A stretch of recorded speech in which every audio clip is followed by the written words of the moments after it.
Welcome to the DreamlandXR speaker series. This is a CES partner program, and this is the Professional Associations panel. My name is Chris Thomes, and I'm your host today. I'm also one of the governors of the Television Academy's Interactive Media Peer Group. DreamlandXR is the go-to resource for innovation in Nevada across multiple industries, including entertainment, live events, trade show, nightlife, retail, on and on. And they have brought you this panel today, which will cover some of the key professional organizations that thread across various industries. And they all have a common bond, which is a shared goal of communicating the human experience or story in order to have an impact on humanity. Before we dive in, I'll kickstart it off by saying that I represent the Television Academy. The TV Academy is the only major organization devoted to television and broadband screen entertainment. And it's made of 2,500 members representing 30 professional peer groups. And you may know the Television Academy as the Emmys. They also have the Creative Arts Emmy Awards, Television Academy Hall of Fame, and the Television Academy Honors. The peer group that I belong to and am governor over is devoted to the advancement of interactive arts and sciences and the fostering of creative leadership in interactive media. And in addition to recognizing outstanding interactive programming and individual engineering and innovation achievements in digital media, the purpose of our group is to provide leadership in the interactive industry for artistic, cultural, educational, and technological progress. Now, I would like to get to our panel today because we have a lot of great people here representing other fantastic organizations. And I'd first like to kick it off by hearing from Mike Chambers. He's chair, board of directors, the Visual Effects Society. Mike, could you give us just a brief overview of who you are? Absolutely. I'm the current chair of the Visual Effects Society, as you mentioned. We're an organization, a professional honorary organization that represents artists and practitioners in visual effects across all media and around the world. We have over 4,000 members. We're in about 41 countries right now, and we have 14 dedicated sections in some of the major hub cities around the world. Awesome. Our mission is to celebrate visual effects, arts, and sciences, and to create community. I love it. Thank you for joining us today. Next, I want to hear from Jenni Ogden, who I know from the Producers Guild, and she's VP and chair of the New Media Council. Hello. So the Producers Guild of America is an organization representing producers across film, television, and new media. So we have 3 councils that represent the different areas. New media, of course, incorporates everything from digital to interactive, special venue, and games. So we're pretty broad recognition of producers, professional producers in the industry, and we embrace all new and emerging forms of entertainment and production as well. So awesome. Well, thanks for joining us today. And next, I want to hear from Jim Chabin. He's the president and CEO of Advanced Imaging Society. Welcome, Jim. Well, thank you so much. The Advanced Imaging Society is a group of companies and studios that represent both the creative storytellers and the technology. And we were formed by the Walt Disney Company and DreamWorks and others to really create a dialogue between the people who are building the technology and the people who are using it. So our leadership includes Warner Brothers and Disney and Marvel and Pixar and IMAX, as well as Google and HP and Dell. And so it's a coming together of people whose job it is to usher in the next generation of premium consumer experiences and using those best practices to make it seamless. Awesome. Well, thanks for being here today. And Thank last you. but not least, I'd like to hear from Todd Terrazas, and he's the president and founder of Artificial Intelligence LA. Hey, great to be here. So yeah, Todd Terrazas. So I founded AILA as a casual meetup group about over 4 years ago. And then over time, it grew into a nonprofit organization. And what we've always been focused on is how does AI and other frontier technologies can be used for social good? And so what we really focus on is around sustainability, healthcare, and the ethical and fair use of these types of frontier technologies in society. And so the way that we've been going about doing this for the last over 4 years is usually in-person events where we would be everywhere from Google's campus in Venice Beach to rooftop parties in downtown LA, from technical workshops, hackathons, normal panel discussions. And yeah, we're really bringing together a community of multidisciplinaries to focus on how these new technologies really are impacting our different industries, and hopefully curve people away from the evil use of technology and more towards the more prosperous side. Well, I'm glad you started that organization. Well, thanks for joining us today, and thank you to you all. This is going to be a really interesting panel. I'm sure the audience is going to be very curious about the value of each of your organizations when they're considering, should I be a member? What beyond just is on the boilerplate of their website or their organization's mission, do they really get out of it? And so I want to get into some of those nuanced details of what it means personally and professionally, but personally to people who are your constituents. And I want to kick it off by asking Mike, what's the first thing, when you think of your organization, what's the first thing that comes to your mind? Community. A community of, we've got a vast community in a specialized industry around the world. And this really has been a way to bring people together. Yeah, there are benefits. I mean, you're talking about benefits of membership in the organization. I think that's one of the great benefits of it. There are more concrete things. I mean, we have a magazine, we organize screenings, we organize tech talks, and all those kind of things, both at the global organization level and at the section level. So people are in their own communities as well. But that's what I think about as community. Community. Jenni, what about you? PGA, what do you think of? PGA, well, one of the greatest benefits, like all other organizations, really is the networking and the relationships you build. I know that I've built long-time friendships. I've had the opportunity to hire other PGA members, and I've been hired by other PGA members to do work. Some of the other things that I think are really beneficial are the educational events. We'll deep dive into the process of producing in all different types of formats. We do a lot of events where we interview different people that work in different formats, or have a film released or television series released, or deep dive. We've done deep dives into immersive entertainment, deep dives into what's going on in location-based entertainment. I think all of those are super valuable. A lot of people, the first thing they think of is like, oh, I get screeners. So that's a benefit if that's a value to you. But there's so much more.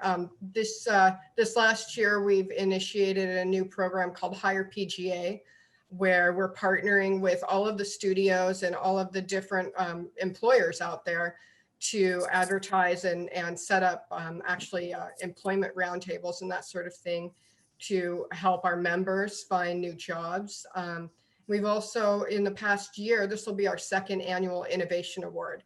So there's now a Producers Guild Award for innovation, and that recognizes interactive AR, VR, location-based special venue, all sorts of different formats that all of us are interested in the XR community. So we're really, Chris and I have worked hard on that. He's actually my committee chair, co-chair of the Innovation Awards Committee, and we're very proud of having brought that forward for the PGA. Absolutely. Yeah, it's an honor. And Jim, Imaging Society, what comes to your mind? We are a community of companies, right? So we're a little bit different, and I think we were created to support, not compete with all the other organizations in town. So the word that comes to mind is access. Most of the companies that join our gathering, most of the representatives, need to get to someone at Warner Brothers to talk about a new technology that they're developing, or Disney. So we're about accessing the people that you need to find in order to have conversations about your company or your technology. And Todd, tell me a little bit about what comes to your mind when you think about your organization. What's the first thing that, since its inception? Sure. Diverse perspectives. So for us, we've always had an open door to all different types of skill levels and disciplines. And instead of just saying that we're only going to be for data scientists, we're only going to be for creatives, we decided that, you know, our mission statement really focuses on, again, how do we use technology for good? And like anything in life, whether it's personal or professional, right, you put yourself out there in the world and you see what you attract. And it's been very beautiful that over time, as a nonprofit, organically, we've been able to really grow, you know, pretty rapidly here in Los Angeles. And because of the pandemic, globally, because obviously we've had to do more virtual events in 2020, and we're going to continue to do more virtual events in this year.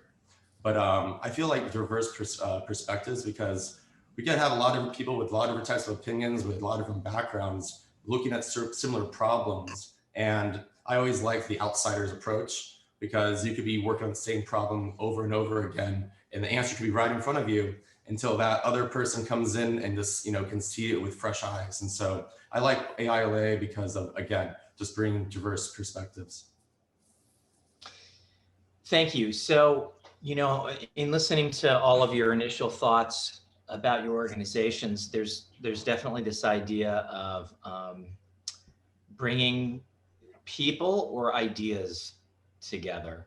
And that idea of connection is something that I want to unpack a little bit. You know, professional organizations, in my mind, it goes to the sense of belonging, and a sense of belonging that these groups can instill in their members. And I want to talk about that. How do each of your organizations create a sense of connection for you? I mean, is it technical? Do they do it on the web? Do they send you communications? Is it by, well, now virtually being with people? How does that happen? Jim, let's start with you. Well, because we are an organization of maybe 50 organizations, 50 companies, we have quarterly board meetings that have gone virtual. And we wondered at the time when we thought, oh, we're not meeting at Caesars, we're not meeting at Disney, we're not physically getting together. After a couple of these board meetings, we started getting notes saying that was the best board meeting. That's the best meeting I've ever attended. Our recent series of video conferences ended up, we had people from 12 different countries chiming in to watch our video conferences because we're not doing in-person gatherings anymore. So I think that the ability to people connect is actually kind of getting redefined right now. People have found themselves really needing to talk about what's going on in their lives, what's going on in their community, and kind of work through how are we going to work after all this is over. So it's been a year unlike any other, but I'm amazed that we're here in January, kind of in a very different place, doing much of the same work, but really redefining what it is that we do and how we do it. Todd, tell me a little bit about the connection that you facilitate with your group? You do a lot of different kinds of events to pull people together, but how do you stay connected with people? How do people feel that connection? Sure. Well, interesting. We, started this community all in person. It was a regular meetup that we would do every month. It grew into more of meetups and then grew into its organization. And then we never really had too much of an online presence besides a Slack, a normal email newsletter list. But during the pandemic, we've been trying to get more people to start using the Slack, but we've been also mindful of, everyone's kind of Zoom fatigued. And so last year we started a new program called the New Normal Series, which was a weekly event every Thursday at noon. And you would think, okay, who's going to show up at noon for another Zoom that's not, required? But fortunately, we had, a good number of people showing up every week just to hear a speaker speak for 10 minutes and then go into breakout rooms. And so just being creative with how we're bringing people together around a specific topic or a certain idea is how we've been keeping people connected. We used to do virtual happy hours. This year, we are going to stop doing the virtual happy hours, instead do more of a kind of a book club of environments, so we're focusing on special interests. And so just, again, bringing more people together based off of certain topics that are of interest to talk about is how we are keeping people connected while we are very much separated physically. Got it. Jenni, what about the PGA and the New Media Council? How are you facilitating that common bond of fellowship? Well, we're still doing for the board meetings. We're still doing our monthly meetings. We're just doing them virtually. We've encouraged people to communicate more on social media as well. We've got a private Facebook group for our New Media Council membership to, talk to each other, encourage each other, hire each other, post about opportunities and what's new and of interest to new media producers. I think, everybody's got a little bit of Zoom fatigue at this point, for sure, but we are still, trying to stay connected and communicative. And I think that the Producers Guild in general has taken this opportunity to really, even though everything is virtual, they're no longer regional. So we have members across the world, really, our international members as well, joining in, and we've been producing just a ton of educational events and spotlights and discussions about everything from diversity and inclusion, hiring practices, film and TV. I think that there's been so much content that producers in the Guild have made for other producers to continue to learn and grow and stay engaged. I think that there's been some positive side to this pandemic and not being able to be out in the world, in that, we can welcome members that aren't necessarily in LA and New York, where most of our events usually are held, to join us. So we've been doing a lot of that. Mike, Jenni touched on this idea of engagement. What are you doing in your group to keep, with all of these communication challenges, how are you keeping them engaged? Sure. Well, look at before the pandemic, we were keeping people engaged in multiple ways, a lot of in-person events, that kind of thing. But we also have a website, we have a magazine, lots of regional things. Now, the challenge of the pandemic, much like what the PGA's done, we've actually, just had an explosion of programming that's been created, panel discussions and, honorary things, lots of educational events. And what's great about that, again, is it's not just happening in one section, say, it's available to all the members. So we really have been able to bring a lot of people together remotely, and still have the the other resources that we provide for them. I want to ask all of you about the idea of mentoring. There's going to be some folks on this in the audience that are going to want to know, for them personally, if they are, either they're getting started in their career, maybe they're switching careers, maybe they're just trying to get ahead in the one that they're already in. Mentoring can be a very strong way of facilitating that, of being with someone who has more experience. How do each of your organizations do mentoring? Is it formal? Is it informal? And Todd, I want to start with you. Do you guys offer any sort of formal mentoring? We don't offer right now formal mentoring. It's definitely something that's been on our roadmap. 2020 kind of put a wrench in a lot of things. But what we have been doing is we do more technical workshops. And so if you are wanting to learn more about machine learning, there's a workshop we used to have last year where you just go in and of course have the people that we're working with, I guess, field the questions that you might have. So that's kind of a sort of informal mentoring, I guess, just giving people access to the experts that can help you kind of steer you in the right direction.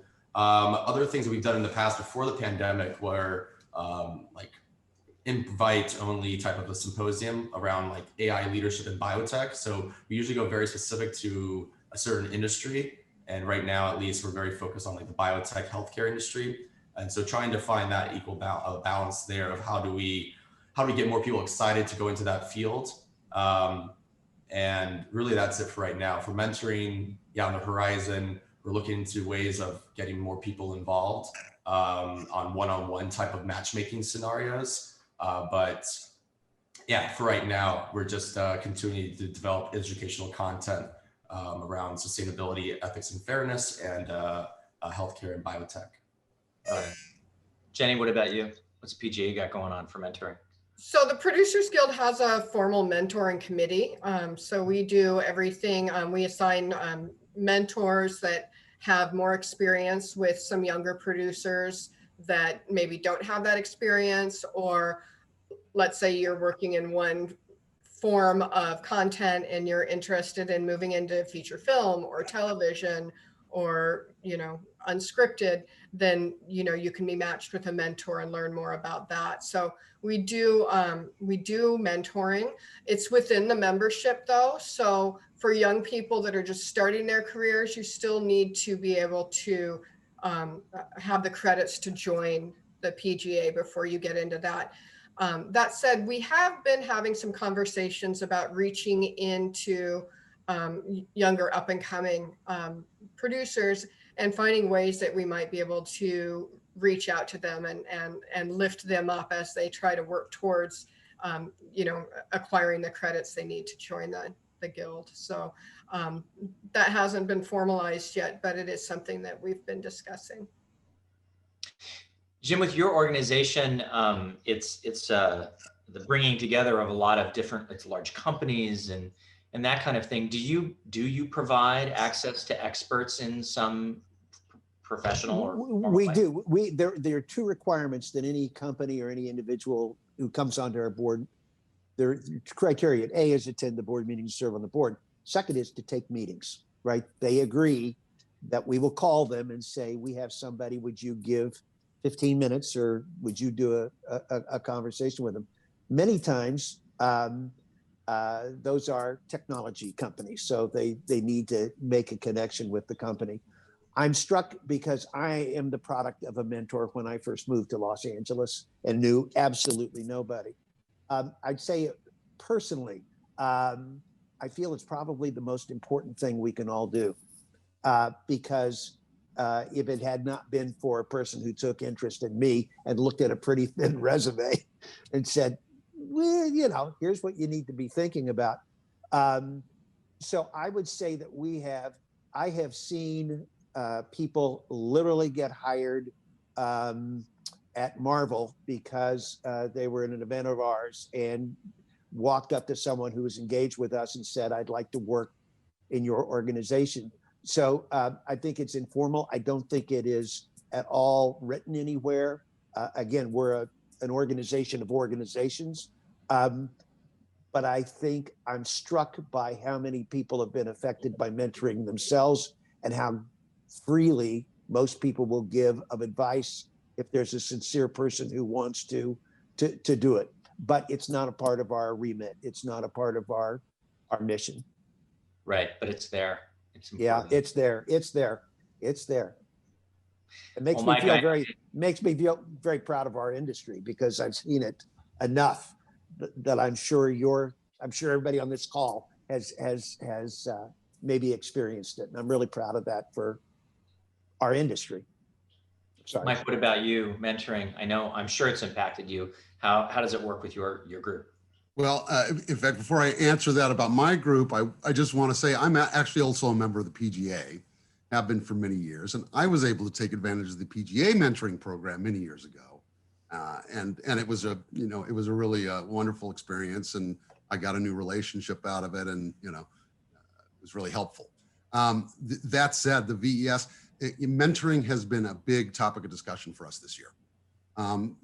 We've been around for 23 years now, and there have been little dabblings in mentoring and informal things along the way, but this year it's really come to the forefront, and we're actively working on a few different programs. I think we're going to be making some announcements in the very near future, both reaching out to younger people who are looking for that kind of mentoring and diversity mentoring, as well as an internal program to match up our members with each other, people that could mentor them in different aspects of the business or whatever. So anyway, yeah, it's a really important thing. We've taken to it and are really looking forward to getting these programs going. Well, I think hand in hand with mentoring, I think people join organizations, at least I know I do, because it helps with my own career opportunities. And whether it's the visibility of the association of my personal brand with another, organization's brand, or in networking and talking to someone that leads to a job, learning something new. But really, job opportunities directly are there things that you have in place in your organization that are directly reaching people and giving them opportunities, or at least providing them to them. So Jenni, what about the PGA? Definitely. So the PGA has always had an employment committee, and they do these amazing, almost like speed dating roundtables where they bring in employers that are looking to hire and send everybody around so that they can submit their resumes and have a quick conversation and then follow up after. And then again, now, since the pandemic struck, we got together and we said, well, what's the greatest need right now for producers? And that's employment. So we really upped the ante as far as employment and job opportunities go, and started actively reaching out to the studios and other employers, and we'll gather all of their jobs. We'll send out an email in our newsletter to all membership about what jobs are available, and then match people. So that's something new, and I think it's probably one of the greatest things the PGA's done is starting to do that and starting to, really try to actively match producers with work.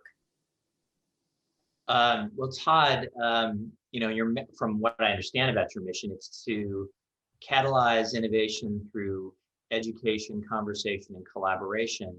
How does that lead to job opportunities, or do you directly have a place in your communications which allow for people to say, we're looking for someone? Sure. So yeah, I mean, just like mentoring. So again, we're I guess I put it back, give some context. We're a 4-year organization, right? So we're still, finding our way. Mentoring and job board, two things that we definitely want to push forward on. I know through personal connections within AILA, we found people new jobs, new partnerships. We found people new boyfriend, girl, new love, found love. I mean, basically, whatever you're trying to find in our organization, whatever you're trying to find in life, you can find it within our organization. Is funny enough what we've seen. And so through just constantly showing up, putting yourself out there, and again, before when we were doing it in person, or now that we do it virtually, that's how we've been able to kind of like get people together, of course, and hopefully find them work or whatever they're looking for, right? New opportunities. And so we don't have anything formalized as like a job board or a newsletter, a section of a newsletter where we put in new job postings. That's definitely something on the horizon. But right now it's just been more about serendipity, you know, someone meeting someone else, overhearing, oh, this person's looking for fundraising, this person's looking for this type of skilled worker, and then trying to play matchmaker. And so that's something that we've always were really good at, is kind of playing that matchmaker. It was just a lot easier, I think, to do it when you were in the room and then you saw, okay, Sally's over there and Sally should be meeting Joe, and then you kind of put them together. Doing it digitally is just a little bit of different of a challenge, because you're just, I don't know, it's just not seeing exactly what the needs are right in front of you any given moment, like it was as easy, which was easier to do when you were in person, right? Absolutely. So Mike, with the Visual Effects Society, you're really about the advancing the art and science and the application of visual effects. When it comes to job hunting, do you have a formal process for that, or is it through the community that people find advancement? You know what? It's more through the community. We do have a job board on our website that members and companies are welcome to use. Pre-pandemic, many of the sections would often hold job fairs, those kind of networking opportunities, specifically with hiring companies present. At this point, it's a little less formal, but yeah, we do have a job board and that kind of thing. Okay, and Jen, for your group, because it's an organization of organizations, sounds like this. We're not in, yeah, that's not a part of our remit. Yeah. Right. But I get back to gathering together with other people is the best networking in the world for, you know, everyone. But it's not a function of what we do. Right, but it sounds like through association, that really gives people a lot of personal brand value when they're a part of that. Absolutely, and you're meeting 20 other companies when you gather together. So it's tremendous exposure for the people, and that's how I think most of them use it. So I want to shift to, as we're already running so short on time, but I want to talk about really what I think a lot of you are focused on in your organizations, which is this idea of industry standards of excellence.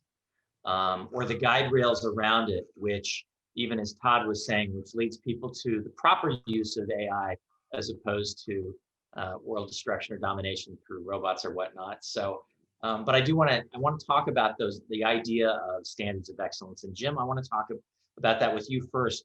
As you're pulling all these organizations together, what's the ultimate mantra for what makes things move forward? Innovation and impact. What technologies are innovative, which one of them are actually going to be usable, that are going to have impact on a big enough scale to be adopted by a major, a Netflix or a Disney. So it is that we're not a standards group.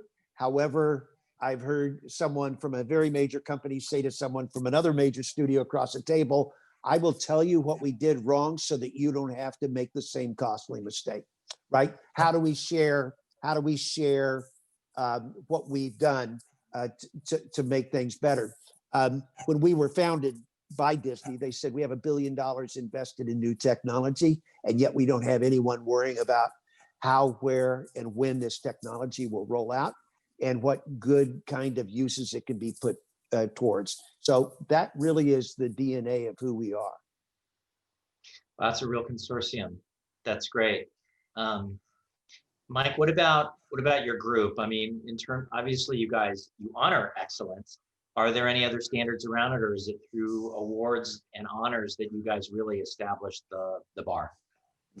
Look, at honors and awards, those are a key function of our society and our mission.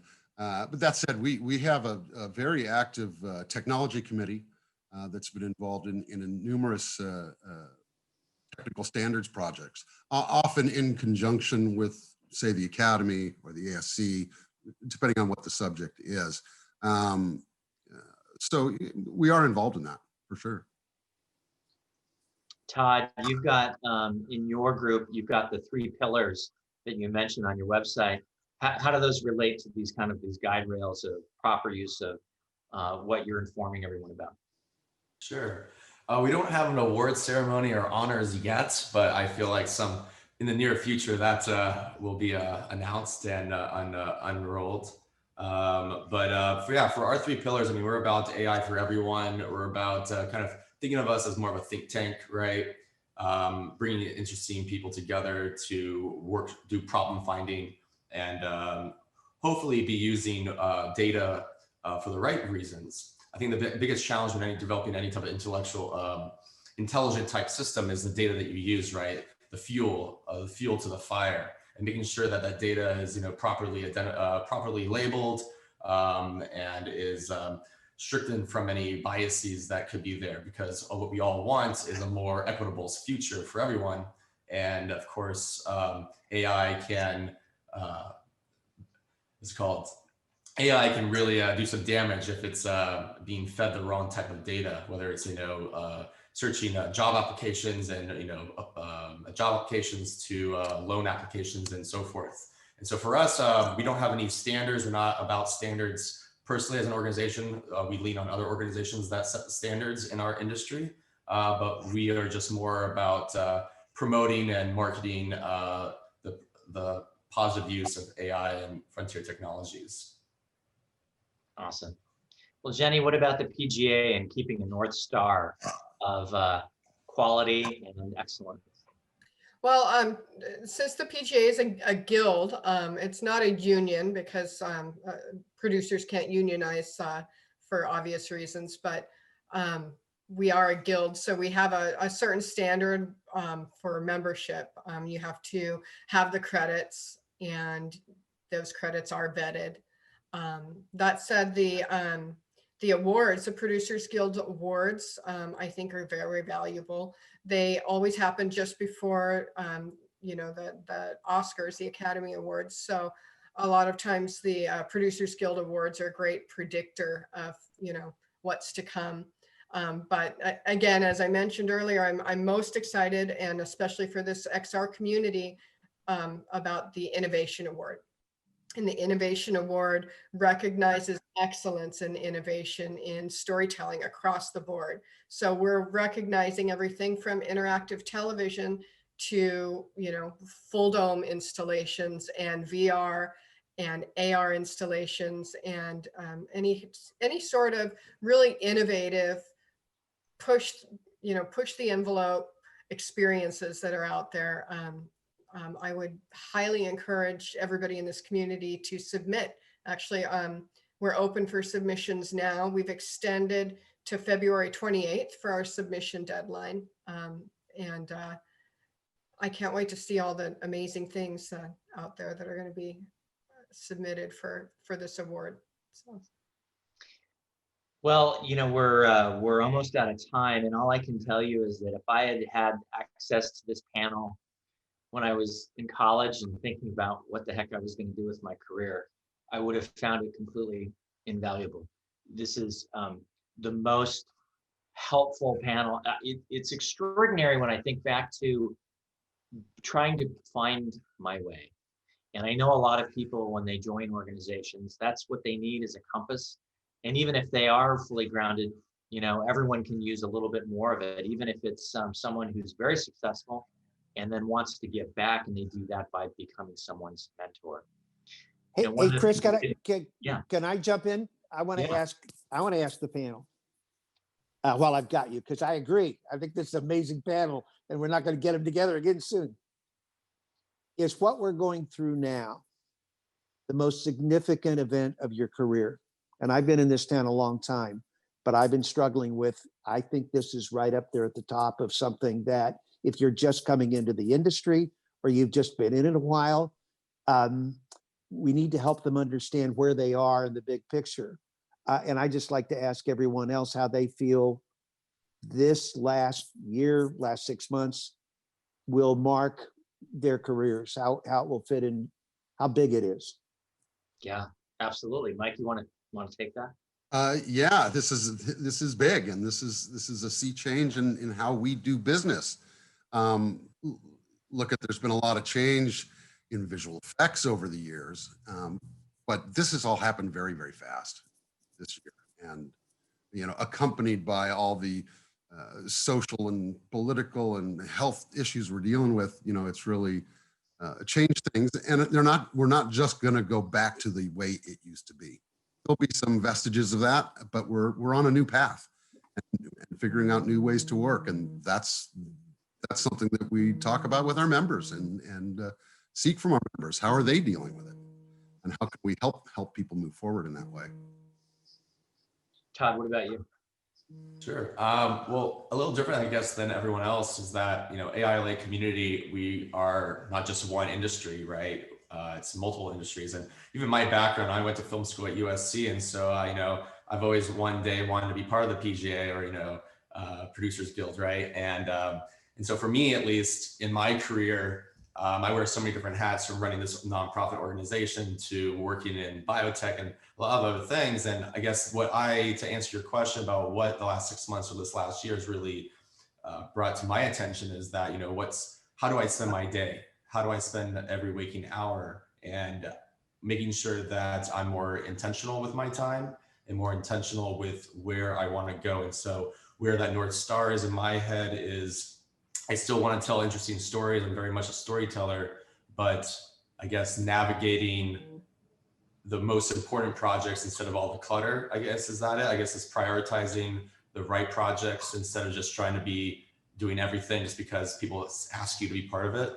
And so I guess, yeah, to sum it all up, my little rant, it's more about being more focused and more intentional with whatever my passion is. And right now my passion is around storytelling and what I call nerd herding, bringing people together.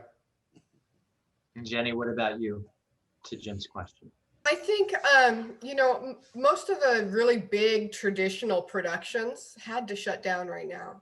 But I think what that did is gave people time to really educate themselves on alternative production methods, whether it's, using visual effects, more visual effects and animation, whether it's, pushing innovation in production, whether it's virtual production methods, and I think a really hard look at, at home entertainment values, as well as, what can you do in VR? More and more people are putting those headsets on. That's where people are gathering. That's where people are entertaining themselves. So I think that, while it maybe temporarily closed one door, it really blew open another door. And I think that the innovation, the push for innovation has been really strong in this time. So I think that we're going to come out of this with more tools in our tool belt for creating entertainment, for telling the stories we want to tell. So silver lining, I think we're going to come out of this with everybody's going to come out of this with a lot of different ways to use their skill set. Well, that sounds amazing. It sounds like everybody has had a year of reevaluation in lots and lots of different ways. And that has led everyone to ask themselves a question, which is, what's important? Mm-hmm. Certainly all of you in your organizations, you ask yourself that every single day. That's why you exist, is because you want to find a community of people who share a common belief and you want to grow with them. And with that, I'm going to say thank you very much. I think this was an extremely important panel. And I thank you for all of your time and all of the insights. I hope inspire new members to join your groups and the communities that they serve. And with that, I'm going to say thank you. And on behalf of the CES conference partner, DreamlandXR, thank you very much. Thank you. Thank you, Chris. Thank you all. Thanks. Thank you, guys.